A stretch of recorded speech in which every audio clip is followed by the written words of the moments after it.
How y'all doing? Matthew Ramos, Gas Sport Elite Trainer. Today, we're gonna go over difference between training for thickness in the back as well as width. I have some unique variations I want you to try, so stick around at the end, and also some programming considerations. Let's go. You will gain discipline to strength, speed, explosiveness, landmine one-legged RDLs, and you have to be consistent about it. The first exercise for the back thickness workout is an upright seated row. Now, I want you guys to pay attention as to how I grip. It's always gonna be overhand or neutral. The second tip I want you to focus on is how my shoulder blades are coming forward, and then I tuck them as I row. The third tip I want you to pay attention to is how far my elbow is or my upper arm is away from my torso. You always want 45-degree spacing, especially when you're going for thickness. And the last tip I want you guys to pay attention to is how I try to touch my elbows behind my back and squeeze my shoulder blades together. All right, y'all, let's get into the setup of the upright seated rows. Now, the bench is gonna be a little bit away from the cable. I don't want it too close, I want it too far. You know your limits, but I want it so that you get a good stretch on those lats when you come forward. So you don't want it too close to the cable because then you're not getting that full range. You don't want it too far away where you can't even get comfortable in the seat. Number two, the grip. Some of you might be in a commercial gym where you don't have the loops. They're my favorite because they're easier on the elbows and the wrists. Some of you might have to just do regular D handles or probably get like a little wider bar, whatever it is, neutral grip. But go ahead, grab, and I want you to come around, get settled, take a nice seat, arch that back, chest up, and let your chest fall into the bench. I don't want you to slap your face, but just have that chest nice and leaning, and use it as a guide. So you're not back and forth, you hold nice and tight, your tension throughout your entire body, and now you get your reps.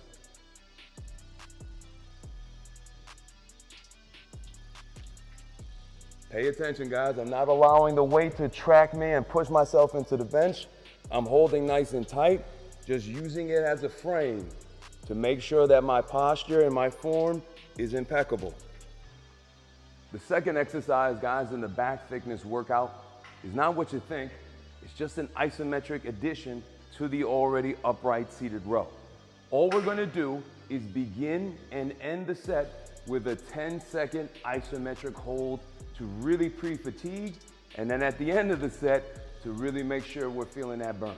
The biggest issue I see with people when they do isometric holds is that they just survive the isometric hold. They don't actually take it for what it's worth. So I want you guys to make sure that when you're holding for those 10 seconds before and at the end of the set, that you're squeezing your hands, you're squeezing your arms, your forearms, you're locking those shoulder blades in place, driving those elbows back, trying to touch them behind your back.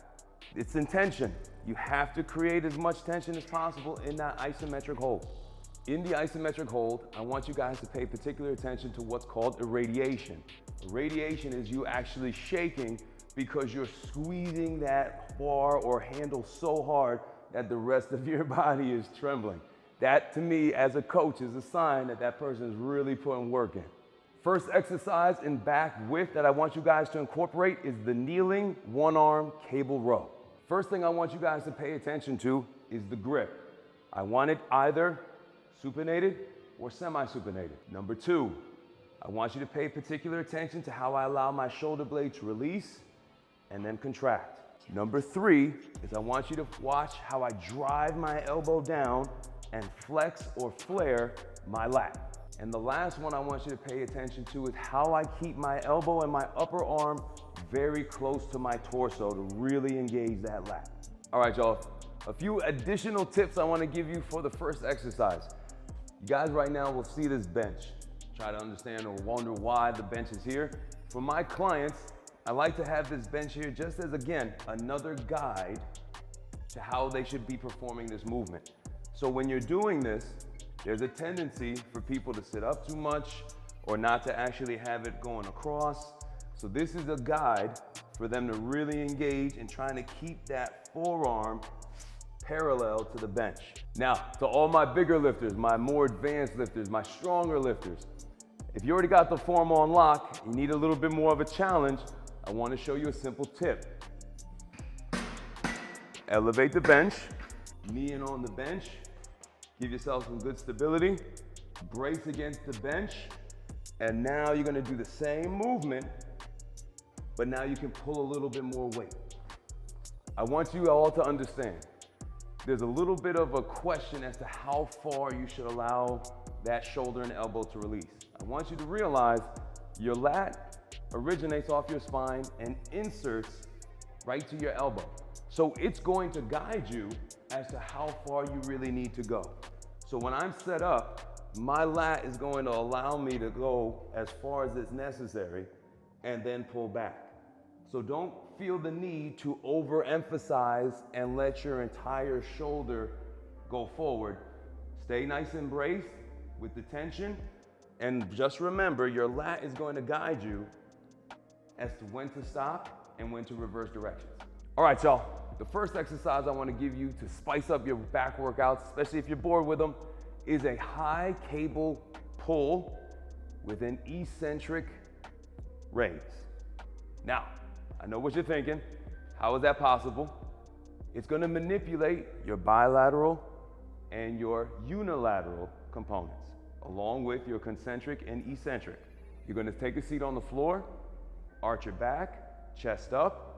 You're gonna pull together with both hands, bilateral. You're gonna shift to one arm, and you're gonna let the eccentric carry it back up to the starting point. Grab again, pull down with two, shift to the opposite arm, eccentric again. Some important things to pay particular attention to on the form and the execution of this movement. You have that arch in your back and your chest is up. I want you to actually pull apart the handles and pull far back as you can to emphasize the thickness. Shift, take your time, and then drive that elbow close to your torso as you bring it up. Grab again, pull it apart, right to that chest, pause, shift, hold for another isometric pause, drive that elbow close as you bring it up. Now, the last thing I want you guys to pay attention to is the grip. I like to hook grip. So I'm not actually grabbing with my hands and with the thumb around. I'm hooking my hand to really emphasize that pull on my lat. So pulling apart, chest up, elbows at 45, holding, shift, drive that elbow to my torso and down as I allow it to come back up. Grab again, pull it apart, elbows at 45, pause, shift, drive that elbow down and close to my torso as I come up. The next exercise I want you guys to try to implement for a little change in your back growth as well as a little bit of a time saver is a combination of a seated cable row with a seated cable row variation. So to start the sequence, we're gonna go with a traditional seated cable row. Everything that we talked about before is emphasized. So, good posture, shoulders back, underhand or supinated grip to semi-supinated. You're gonna allow those shoulders to come forward, pull back, and keep those elbows nice and tight to the torso. Drive those elbows down and flex those lats. You're gonna give me 6 to 8 reps. When you're done with your 8th rep, you're going to reposition yourself and you're going to lean forward and allow your elbows to come further.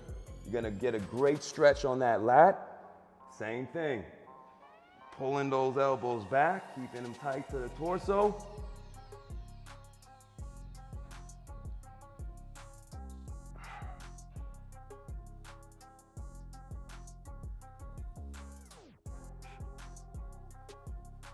If you don't have the mobility, you can simply stand up,